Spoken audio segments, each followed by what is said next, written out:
시청자 여러분 안녕하십니까. 네, 영쟁부터 2부 하도록 하겠습니다. 녹화 날짜가 5월 31일 마지막 날인데 원래 이제 수요일 날 주로 녹화를 하는데 내일 지방선거 날이기 때문에 하루 앞당겼습니다.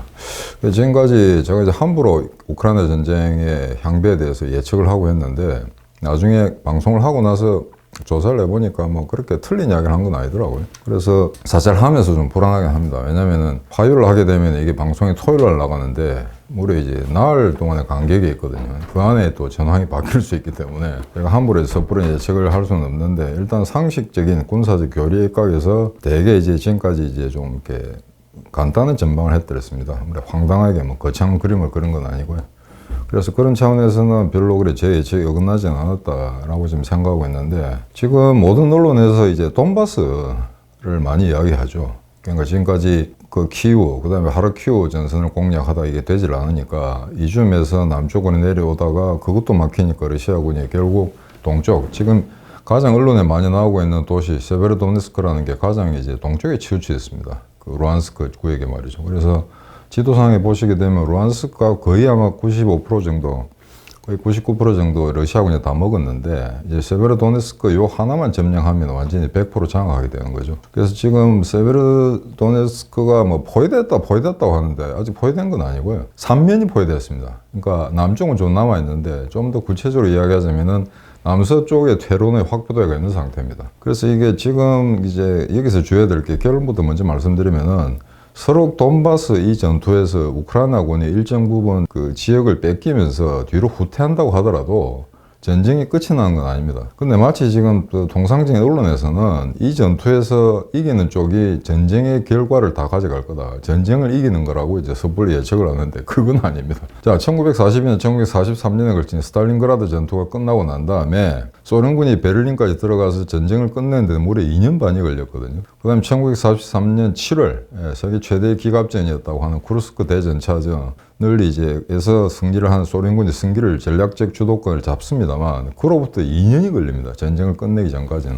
그래서 지금 돈바스전에서 이제 상당한 위기에 봉착했다 우크라이나군이 그건 맞습니다. 분명히 위기는 위기인데 그렇다고 해서 마리우폴 같은 사태가 나는 건 별개의 변수고요.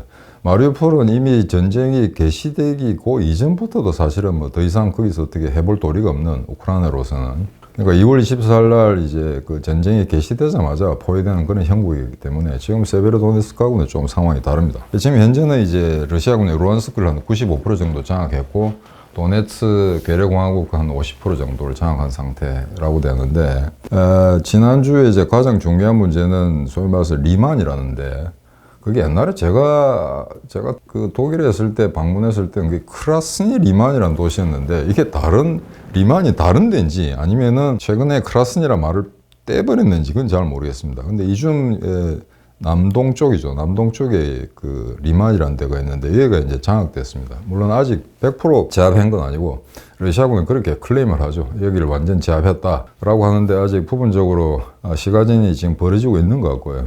하지만 이제 우크라이나군이 거기를 탈환하거나 아니면 거기에 포위된 일부 병력이 100% 빠져나올 수 있다는 그런 가능성을 점치기는 좀 힘듭니다. 근데 이게 이제 왜 중요하냐면 세베르도네스크 포위전이 지금 거기에 그러면 우크라이나군이 세베르도네스크 주변에 갇혀 있다고 상정할 경우에 부대 병력이 얼마나 될 거냐.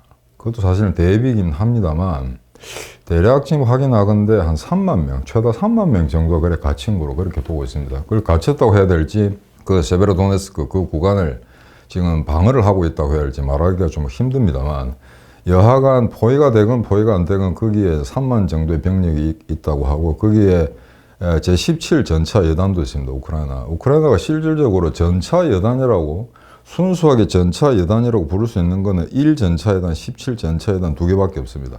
나머지는 다 기계화 여단이고요. 기계화 여단은 전차 여단에 비해서는 전차 대수가 좀 적습니다.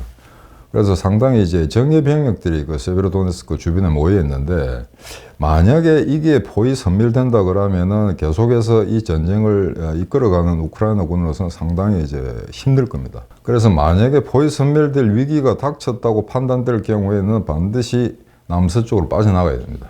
남서쪽으로 후퇴해서 그럼 지금 소위 말해서 이제 삼각형이 트라이앵글이 하나 만들어져 있거든요. 지지난주에 이야기했습니다. 포파스나 여기서 상당히 이제 러시아군이 진격을 달성했죠. 그래 포파스나 그다음 위에 얼마 전에 장악한 리만, 그다음 세베로도네스크 이 삼각형을 딱 그리게 되면 그 안에 약 6개 여단 정도가 포함되어 있습니다. 그래서 이제 대개 3만 정도를 추산을 하는데 그 포위망을 뚫고 남서쪽으로 내려와서 제2 저지선을 만드는 게 군사적으로서는 타당한 방안이라고 할 수 있겠죠. 그러니까 세베로도네스크를 반드시 사수해야 될 군사적 필요는 없습니다. 그게 수도가 아니기 때문에. 근데 세베로도네스크를 이름으로써 전쟁 전체를 망가뜨릴 수 있는 여지가 있다면 막아야 되겠지만 지금 현재로 봐서는 그런 수준은 아닙니다. 그래서 만약에 도시를 택할 건가 아니면은 군 병력을 계속 유지할 건가라는 두 개의 과제에서 선택을 해야 된다면 당연히 군 병력을 살려내야 됩니다. 군 병력을 살려내야 나중에 다시 탈환할 수도 있거든요. 근데 이제 우크라이나군이 조금 찜찜해하는 거는 빠져나오려 해도 거기 현재 탈출을 못하고 도시에 남아있는 인구가 한 13,000명 정도 되는 것 같습니다. 그래서 이 인구를 그대로 놔두고 탈출하기는 좀 이제 문제가 있으니까 계속해서 사수를 하는데 최근에 한 언론 보도에 따르면은 뒤로 빠지기보다는 러시아군의 어떤 그 공세 강도를 봤을 때 아마 세베로도네츠크 그 시를 사수할 수 있을 것 같다. 그런 판단하에서 아직까지 병력을 거기에 주둔시키고 있다라는 분석이 있습니다. 얼마나 100% 맞을지는 모르겠습니다만 아마 상황이 악화되면은 공격력 장화에서는 남서쪽으로 이동해 빠져나올 겁니다. 근데 거기에 이제 리만이 최근에 러시아군에 장악됐다고 하는 어떤 위험이 있냐면은 리만에서 이제 북쪽에서 남쪽으로 내려오죠. 그 다음에 기존에 이제 2주 전에 잡았던 포파스나 거기서 남쪽에서 북쪽으로 올라오고 협격을 하게 됩니다. 그러면은 세베로도네츠크 그 구역에 같이 있던 우크라이나군이 퇴로를 차단당하게 되는 거죠. 이제 그게 만약에 성사된다면 이거는 굉장히 위기거든요. 물론 그 포위망에 다쳤다고 해서 빠져나오지 못한다는 그런 일은 없습니다만 물론 하기 나름이겠죠. 하지만 그렇게 되면은 6개 여단이 약 3만 명 이상의 병력이 거기에 갇혀버린다. 그러면 이게 치명적인 실수가 될 겁니다. 그래서 그거는 뭐 제가 아니고 이제 군참모부에서 육군참모부에서 이게 정확한 판단을 내리겠습니다만 만약에 계속해서 시간을 끌다가 도저히 세베로도네츠크를 사수할 형편이 못 된다고 한다면은 그때는 아마 남서쪽을 향해서 탈출을 해야 될 그런 상황 같습니다. 그러니까 지금 이제 나오는 지도에 보시면은 남서쪽 부분은 여전히 우크라이나군이 장악하고 있기 때문에 전혀 문제는 되지 않습니다. 다만 아까 말씀드린 것처럼 리만, 그 다음에 그 밑에 얌필, 그리고 이제 포파스나 이쪽에서 협격해서 말이죠. 이제 북서쪽으로 진격하고 남동쪽으로 내려오고 해가 완전히 차단이 된다면 그때는 이제 우크라이나군이 이제 좌우로 동서로 나뉘게 되기 때문에 그거는 이제 극력 피해야 된다. 그런 걸 이제 말씀드리고 싶고 여기서 이제 군 병력을 계속 온전시켜야 된다는 거는 이제 이런 이야기입니다. 다시 한번 말씀드리면은 지금까지 현재 상호 격파, 상호 교환 비율은 6대1 정도로 우크라이나가 우세합니다. 각종 병기나 인명피해나 이런 걸로 봤을 때는 뭐 적게는 5대1, 많게는 뭐 7대1, 8대1까지 우크라이나가 우세한데 자, 이렇게 한번 생각해 봅시다. 전차끼리 붙었을 경우에 우크라이나가 20대 전차를 가지고 있다. 근데 러시아군은 100대다. 근데 5대1의 교환비 같으면 만약에 맞붙었을 때 100대 전부를 파괴시킬 수 있겠죠. 러시아군의 전차를. 그러면 우크라이나군의 전차는 단 한 대도 남지 않고 다 파괴된다는 이야기입니다. 이건 대승이라고도 할 수 있겠습니다만 왜? 5대1의 교환비니까. 하지만 그 다음 전투를 이어갈 수 있는 전차가 한 대도 없다라고 한다면 이거는 전략적인 실수가 되는 거죠. 그래서 적 전차를 러시아군의 전차를 100대가 아닌 50대 정도만 격파시키고 우군의 전차가 한 5, 6대 정도의 손실이 난다면 거기서 전투를 끊어야 된다는 이야기입니다. 그래서 계속해서 전투를 이어갈 수 있는 그 전투력, 병력을 온전시켜야 되거든요. 그런 차원에서는 세베로도네츠크에 너무 이제 그 연연해서 거기를 사수하겠다.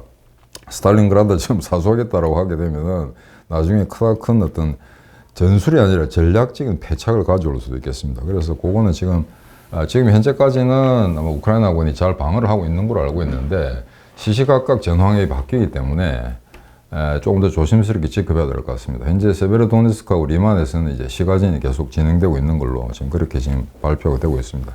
자, 그러면은 이게 좀 이상한 게 분명히 러시아군이 주공은 돈바스를 치고 있습니다. 그런데 최근에 뉴스를 보시게 되면은 우크라이나군의 반격이 지금 서쪽에 남서쪽이라고 해야 되겠죠. 그게 오데사 오른쪽에 헤르손이란데 헤르손 주에다가 지금 주공을 들이밀어서 남쪽에서 공세를 간다는 뉴스가 나오고 있습니다. 그 뉴스는 사실입니다.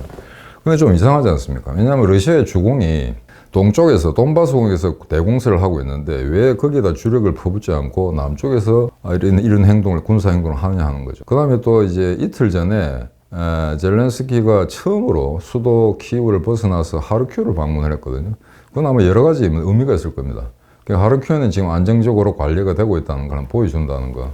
그 다음에 키우에 갇혀 있다가 처음으로 젤렌스키 대통령이 키우가 아닌 다른 도시에 와서 이제 시찰을 하고 거기 있는 수비대한테 훈장을 수여하고 격려하는 시간을 가졌다. 그런 건 아마 대내외적으로 상당한 프로파간다 효과가 있죠. 그래서 젤렌스키는 거기에 나타나고, 그 다음에 지금 가장 그 격전은 돈바스 지역에서 벌어지고 있고, 그런데 또 우크라이나군의 주공, 반격을 가할 주공 남쪽에 있다 이겁니다. 그래서 남쪽에 헤르손을 갖다 치는 이유는 두 가지 이유가 있는데, 첫째는 군사적인 측면에서 보자면은 일단 오른쪽에 동쪽으로 치우쳐진 러시아군의 주공을 좀 흐트려 놓겠다는 이야기입니다. 왜냐하면 지금 크림 반도 쪽에는 러시아군 수비대가 거의 없습니다. 그래서 만약의 경우에 한 15개 여단을 동원해가지고 그 헤르손 구역을 장악하면서 크림 반도를 위협한다고 한다면은 이건 러시아군으로서도 치명적인 문제가 생기는 거죠. 근데 왜 지금 우크라이나가 남쪽에 연연할 수밖에 없냐면은 지금 현재 상태에서 만약에 갑작스런 휴전이 됐다고 한다면은 우크라이나는 오데사를 제외하고는 해양으로 나갈 수 있는 통로가 좌절됩니다. 그럼 수출 같은 걸 할 수가 없죠. 그래서 최소한 헤르손까지는 장악을 해야 중간에 미콜라이오라든가 그래서 몇 개의 항구 도시를 갖다가 점거를 해야 그 다음에 설사 휴전이 되는지 정전이 된다 하더라도 계속해서 무역 활동을 할 수 있다는 거죠. 그래서 지금 헤르손에 중점을 두게 되는데, 자, 그게 이제 군사적인 그런 문제가 하나 있겠죠. 그 다음에 정치적으로는 여기가 지금 자꾸 주민투표를 통해가지고 러시아화 하려는 그런 움직임이 굉장히 농후하게 지금 비춰지고 있습니다. 아직까지 확정된 건 아닌데, 그래서 만약에 형식적이나마 엉터리 투표를 통해서 헤르손을 정치적으로 러시아에 복속시키는 이런 문제가 생기면 이게는 정치적으로는 상당히 우크라이나가 타격을 입게 되는 거죠. 그래서 그 전에 헤르손을 빨리 장악해야 되겠다라고 해서 바로 이제 하루 반 전에 남쪽에서 이제 반격을 가해서 한 10km 정도 몰아냈다고 합니다. 그래서 헤르손 쪽은 뭐 조금 지금 현재로서는 유리한 우크라이나군은 유리한 지형이 형성되어 있고, 그런데 이쪽에서 그렇게 이제 반격 공세를 가한다고 해서 과연 돈바스에 주둔해 있는 러시아군 병력들이 그 병력을 빼서 서쪽으로 이동시킬 거냐 하는 움직임까지는 아직 파악되고 있지 않습니다. 그래서 아마 우크라이나군이 바보가 아닌다면 세베로도네스크에서 굳이 결사 항전할 필요가 없는 거죠. 그래서 일단은 다른 지역에서 공세를 가하면서 러시아군의 전열을 좀 흐트린 다음에 병력을 분산시켜서 동쪽의 돈바스 전세를 갖다 어느 정도 안정적으로 관리해 나가보자라는 게 1차적인 시도일 겁니다. 근데 그게 만약에 정 안 된다면은 그때는 이제 철수를 해야 되겠죠. 자, 그래서 이 러시아군의 주공은 돈바스인데 지금 현재 어떤 그 우크라이나군의 반격의 주공은 남쪽 헤르손 구역에 취해져 있다라는 걸 갖다 여러분들이 염두에 두시면 될 것 같습니다. 자, 근데 이제 전쟁에 이게 한 3개월 정도 넘어가니까 러시아 내부에서도 문제가 많고 우크라이나에서도 이제 약간의 이제 균일 현상 같은 게 안 난다는 보장이 없죠. 그리고 이제 우크라이나를 지원하는 서방 국가들도 이게 좀 전쟁의 피로감 같은 게 벌써 오니까 여러 가지 이제 문제점들이 많이 드러나고 있습니다만, 일단 그 보게 되면 최근 하나 재밌는 게 블라디보스톡, 그냥 한참 동쪽이죠. 그 연안 지역 의회라고 하는데 그것도 주의회일 겁니다. 그 러시아의 주의회에서 거기서 노골적으로 아마 푸틴에 반대하고 전쟁을 당장 때려치워라, 이대로 가다가는 고아들이 너무 많이 나온다라고 하면서 푸틴의 정면으로 항의한 그런 사건이 있었습니다. 근데 그게 놀랍게도 공산당 계열이었습니다. 지금 러시아가 의회에 450석 정도가 있는데 푸틴이 주도하는 통일 러시아는 한 232석이던가요? 기억이 정확치는 않은데 많이 잡아서 230에서 50석. 근데 공산당은 한 30석을 조금 넘는 수준밖에 안 됩니다만, 이게 또 우크라이나를 침략하는 걸 반대하는 게 공산당 의원들이 했다는 것도 상당히 재미난 부분이거든요. 그래서 이게 노골적으로 이런 게 전 세계 어떤 언론 매체를 통해서 유포가 됐다는 건 아마 러시아로서는 상당히 타격일 겁니다.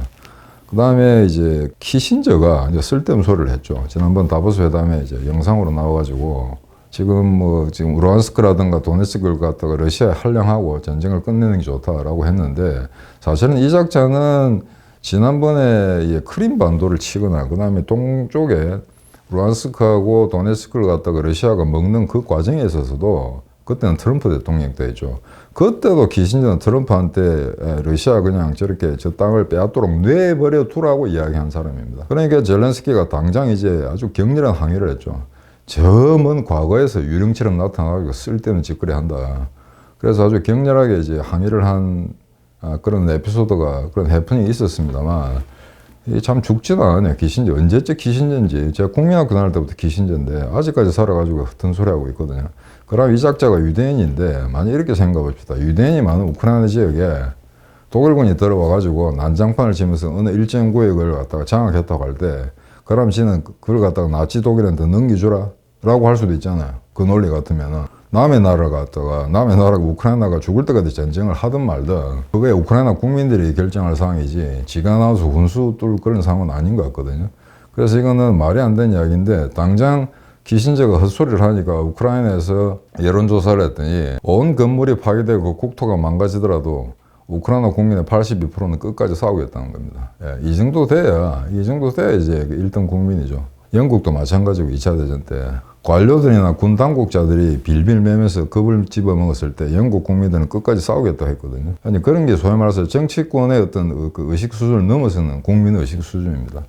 우크라이나에서는 현재까지는 이게 어떤 그 정치 조직, 그 다음에 군 조직을 이끌어가는 리더들하고 우크라이나군의 일반 국민들이 하나의 일심동체가 되어 있다. 더 이상의 균열은 없을 거다라고 하는 거는 이제 이런 사태에서 볼 수 있는데 지난번에 말씀드린 것처럼 마리우폴 사태가 좀 찜찜하긴 합니다. 그래서 마리우폴의 아조프 대대가 뭐 이상한 발언들을 했다는 게 뉴스가 간간히 나오고 있는데 아직 100% 확인된 건 아니기 때문에 그래서 좀 더 지켜봐야 될 것 같고 그 다음에 이제 그 소위 말해서 우크라이나를 지지하고 있습니다만 각종 무기들을 갖다가 반입해주고 하지만 또 이제 독일의 숄츠라든가 그 다음에 프랑스의 마크롱 그 다음에 이탈리아의 드라기 이것들이 또 이제 뺀질뺀질한 짓을 하는 거죠. 자꾸 러시아의 중재를 서겠다 그러고 그 다음에 터키 에르도안도 또 뭐 러시아하고 휴전을 하자. 그런 거 자기가 중재를 서겠다. 그래서 무대는 이스탄불로 하자. 뭐 그런 걸 계속 지금 노력을 기울이고 있는데 이래 되면 이제 소위 말해서 우크라이나를 지지하는 서방 세력 자체가 전열이 흐트러지는 그런 아주 안 좋은 효과를 내고 있을 겁니다. 근데 지난번에 말씀드린 것처럼 지금 러시아의 위협을 직접적으로 받고 있는 그 우크라이나, 그 다음에 발틱 3국, 폴란드 같은 경우는 굉장히 강경 대응으로 나가자는 주의고 기존에 여기에 이제 영국도 포함됩니다. 영국은 이제 굉장히 강경한 입장이고요. 근데 이제 이탈리아라든가 독일이라든가 프랑스라든가 이놈들은 뺀돌뺀돌하게 이제 딱히 무슨 적극적인 지원을 하는 것도 아니면서 자꾸 휴전 이야기를 하거든요. 그거는 우크라이나 전쟁 저것들 이야기고 자기들은 경제적으로 더 이상 이제 이런 난국을 헤쳐나갈 그런 어떤 그 자신감도 없고 하니까 경제적으로도 굉장히 피곤하고 그래서 아마 우크라이나 전쟁이 계속해서 장기화되면 자기들 정권 유지에도 도움이 되지 않는다고 생각하는지도 모르겠습니다. 그래서 그런 어떤 애매한 표현들을 하고 있는데 그래서 EU 내에서 이제 화평파, 강경파가 나눠지고 있는 그런 상황입니다. 거기에 이제 EU가 전면적으로 러시아 가스하고 석유를 갖다가 수입을 중단시키자라는 게 의제로 올랐는데 대부분의 나라가 원칙적으로 찬성했습니다. 헝가리가 사실은 자국 그 석유 소비 한 65%를 갖다 러시아에서 수입하고 있거든요. 그러다 보니까 제동을 걸었습니다. 그래서 불과 한 2시간 전에 제가 뉴스를 봤더니 이렇게 합의가 됐다 그러더만요, 보니까. 일단 원칙적으로 전면적으로 이제 수입을 중단하는 걸로 하되 두 가지 루트가 있죠. 하나는 배로 실어 나르는 거. 또 하나는 기존에 있는 이제 가스 파이프를 통해서 이제 가스와 천연가스를 보급받는 문제가 있는데 일단 가스로 받는 거는 러시아에서 서쪽으로 나가는 거 그거는 이제 차단하지 않는다. 다만 이제 현재 3분의 2 정도 수준은 이제 러시아 석유를 갖다 금수 조치를 한다라는 걸 잠정적으로 합의를 했습니다. 그래서 헝가리는 너무 이제 그 의존도가 심하기 때문에 그런 이제 반발한 것 같은데 그럼에도 불구하고 여기서 이런 문제로 만약에 EU가 원칙적인 합의를 끌어내지 못한다고 하면은 러시아에게 굉장히 좋은 모멘텀을 줄 수 있기 때문에 일단 원칙적으로 러시아와 인연을 끊는다라는 그 원칙적인 내용만은 이제 분명히 한 것 같습니다. 근데 숄츠 이 독일 총리는 왔다 갔다 하는 것 같아요. 어떨 경우에는 뭐 전면적으로 러시아와 연을 끊겠다. 가스하고 석유 관련해서 라고 해놓고는 또 무슨 가능하다면 협상을 할 수도 있다는 식으로 이제 계속 그 우크라이나를 꼬드기는 그런 상황입니다. 근데 그건 아직 그 우크라이나 국민들이나 젤렌스키가 전혀 그에 대해서 뭐 흔들리지 않는 입장을 취하고 있기 때문에 옆에 뺀돌뺀돌한 나라들이 까분다고 하더라도 아마 쉽게 아마 휴전 협상 같은 게 아마 채택되리라고는 생각하지 않습니다. 그래서 이제 여기서 이 전쟁이 일단 현재는 계속 장기화되고 있다라는 상황에서 돈바스 전투가 어떻게 이제 결착이 될 거냐라는 게 이제 현재는 초미의 관심사인데 말씀드린 것처럼 돈바스에서 만약에 우크라이나군이 밀린다 하더라도 그건 전술적인 퇴각이지 전투에 패퇴해서 끝장나는 게 아니기 때문에 그 자체가 전쟁의 이제 종말 시점으로 가는 건 아닙니다. 그래서 그 점은 이제 좀 염두에 두시기 바라고. 자, 그러면 지금 현재 이제 중국에 대한 중국의 어떤 입장 이런 게 이제 굉장히 모호한 편인데, 중국은 사실 러시아가 그렇게 지원해 달라고 했는데 이제 물자 면에서는 그렇게 적극적인 지원을 하지 않는 것 같습니다.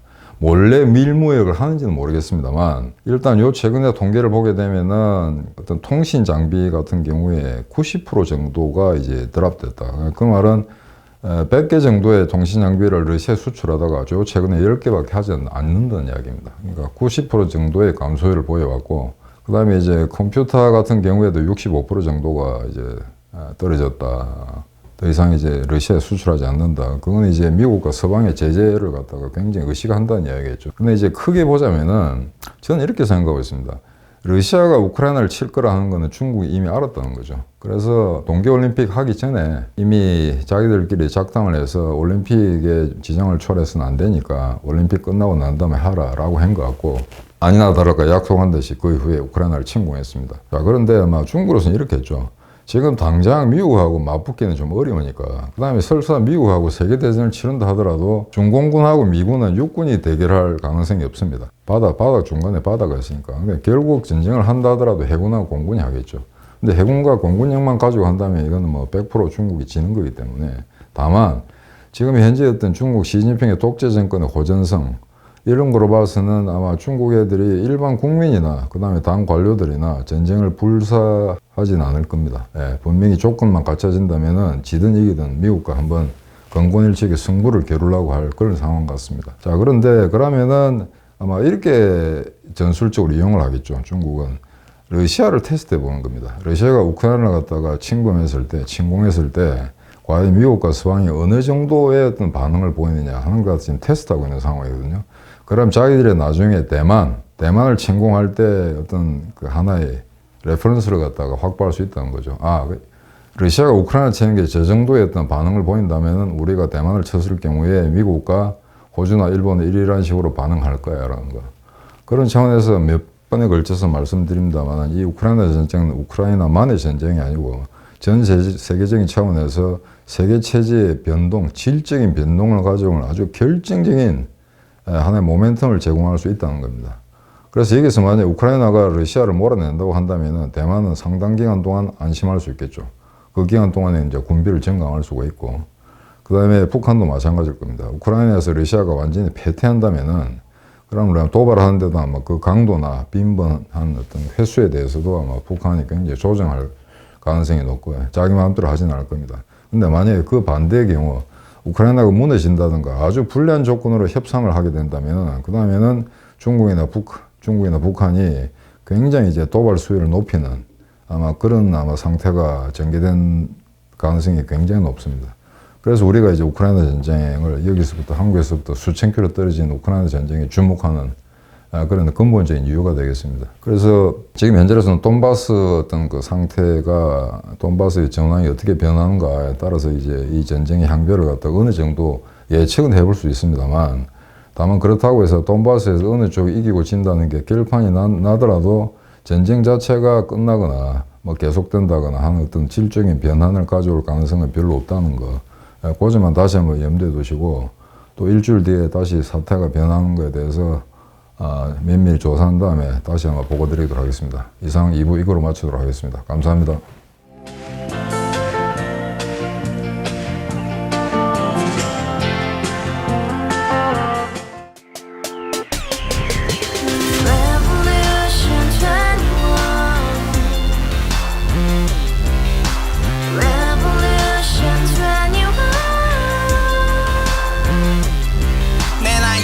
월세 30 코인 빚만 300 서울에 온 지 벌써 10년 아둥바둥 버텼지만 여전히 난 반지 하에 제왕 곰팡이 연문제약 내 브랜 깡통망통 완전히 폭망 구시원 창문만큼 작아진 내 꿈 연애 결혼 내 집 모든 게 헛꿈 1년 전 떠난 여친 울며 말했지 같이 스파자 평생 가본 게 꼭꼭꼭라지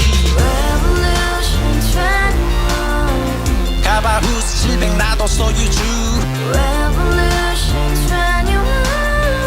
가바후스 700 나의 소주 택시기사 알아보지 마 특히 울어무니 우리 집안 다 털어봤자 후줄 그래 개선민 내 미래 거기서 팍 끝난 거지 팍더 이상 노력 따윈 괴물이 스펙 찾았어 말리 비 오는 날 알바 잘려 맨날 학원 날 개쳐 발려 밤비 내리는 양화대교 홀로 걷고 있을 때 현수막에 아로 새겨진 평당 700짜리 아파트 다 같이 소리 질러 혁명 21 Revolution 21 가바후스 700 나도 소유주 Revolution 21 가바후스 700 나의 소유주 You and I, we live together in the house.